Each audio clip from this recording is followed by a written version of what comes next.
Now here we have some Gears of War Triforce, and we have Marcus. This is the scale bus statue. This goes for like $350. Plus you got the Boltok pistol. That shit is huge. Like you can see like my hand in comparison. It's like $400.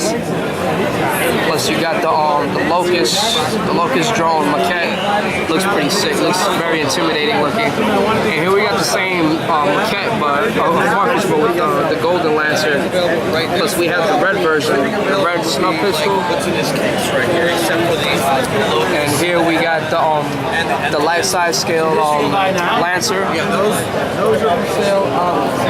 And here we got the Gears of War 3 Epic Edition Marcus statue. I've always wanted to get this one, but unfortunately I couldn't, but no biggie. Man, all this stuff looks so cool. Looks awesome.